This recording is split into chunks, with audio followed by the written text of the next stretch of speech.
Hi guys, sorry I haven't been on air for a while. Life got in the way. Plus I hurt my back at work actually, so I haven't been able to sit down with the guitar for quite a while. So anyway, we'll do a wee bit of talking today.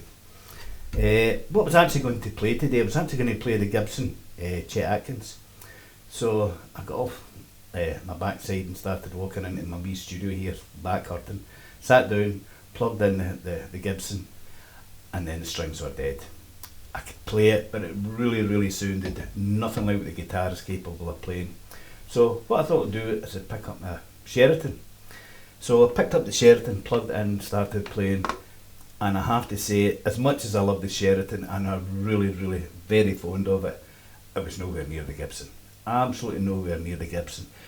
And this gives me sort of a chance to give you a really quick and honest comparison between the two of them. Biggest difference I noticed straight away, even with the Gibson having totally dead strings due to my fault, the brightness from the guitar was still there. The wide sound of spectrum from the, it's not humbuckers on it, well it is Gibson pickups on it, but I think they're low impedance one. Anyhow, it doesn't matter, still Gibson pickups. The actual spread of the range was literally about 10 times what the spread in the range in the humbuckers and the Epiphone humbuckers were. And although this still sounds lovely and beautiful as you heard there, it really is nothing like compared to it.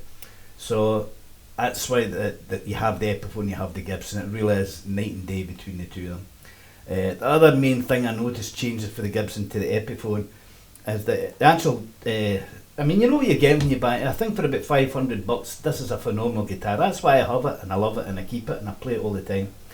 But it's just when you go straight from one guitar to the other, boy, do you notice the difference. And really the other difference, at least I know straight away, is the controls here. And the Gibson, and all the Gibsons, well I've only got a couple, but in the other 335, you know, the Custom 59 in there, when you're moving the volumes and the tones, the volume control, the graduation is very slow and very articulate, and again a wide spectrum of sounds, and it's really not the case in this. So I don't think I would really ever go to the expense of getting this changed. Because for what it is, the Epi's a great guitar. I mean, you heard the sound of it, it sounds great. It just doesn't sound as good as the Gibson's, or play as good.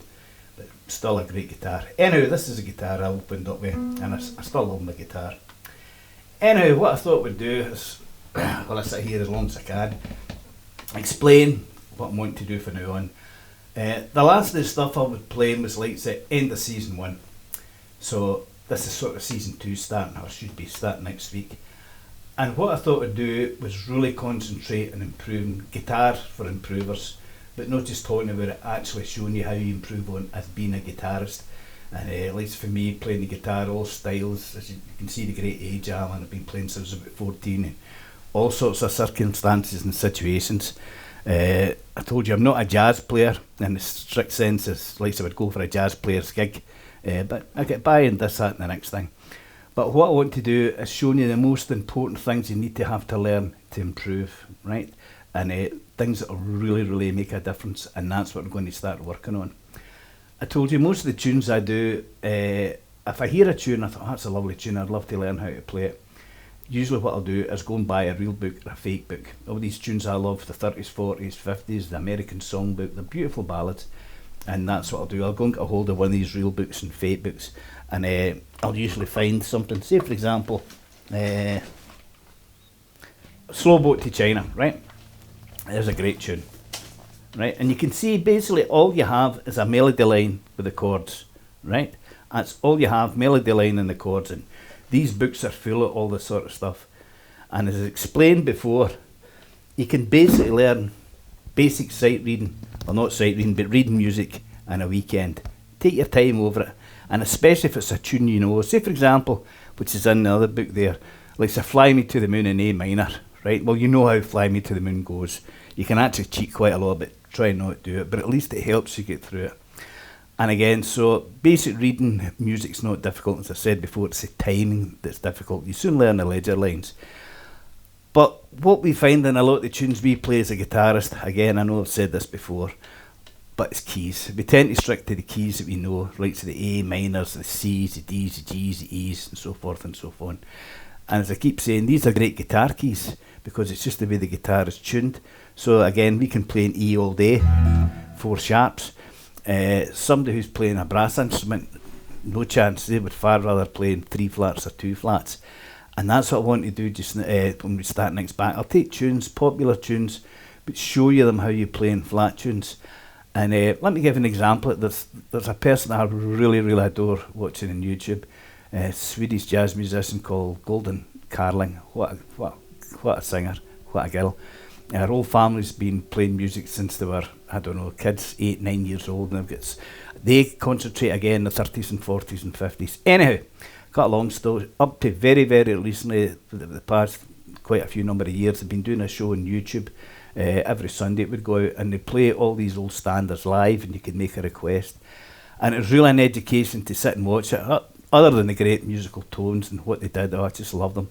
But you would actually hear them call the tunes.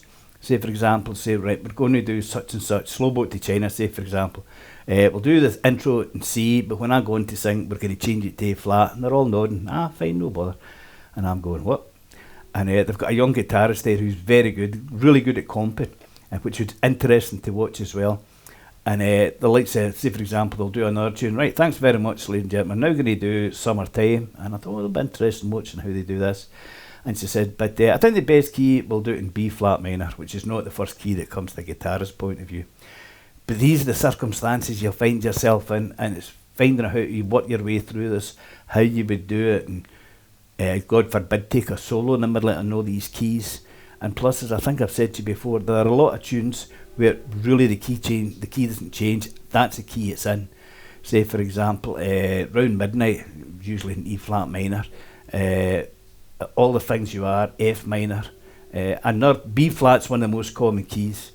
I remember reading Miles Davis' book, and quite often what happened if somebody came, like to interview, to join a band, he would just blow his horn a few times and say to the guy, right, we're going to do a blues in B flat, so could you literally pick up your guitar right now and do a blues in B flat? So these are the things that we can do really to improve on, is so that it feels just so natural, when playing in these key E flats. The B flats, can't do it without looking. So this is something we're going to work on, taking some of these standards but actually doing them the key that they're written. If you go through some of these books, as I say, the real books, fake books, lots and lots of books like this, and actually turn the pages, you'll see some of them, sometimes you can be lucky, and these tunes will be written in C, the odd one in G, but like say A, D and E, especially E, our E, 4 sharp, really rare. I mean, the keys are going to be E flat, A flat, B flat, and then the minors. G minor's easy as for a guitarist. C minor, I play quite a lot of tunes in C minor, so do Pink Floyd. But thinking in things like A flat minor and B flat minor, well, you've really got to be on the ball. And this is what we're going to work through, all these different keys and some of the rhythms for them as well. So hopefully next week, guys, I'll be back to normal and I'll be able to sit down for a wee bit longer and we'll work through all these things. And I'm going to get that Gibson restrung because it's a beautiful guitar. The Epiphone's great, but it's exactly what it says in the tin. It's $500 worth of guitar. Still sounds lovely.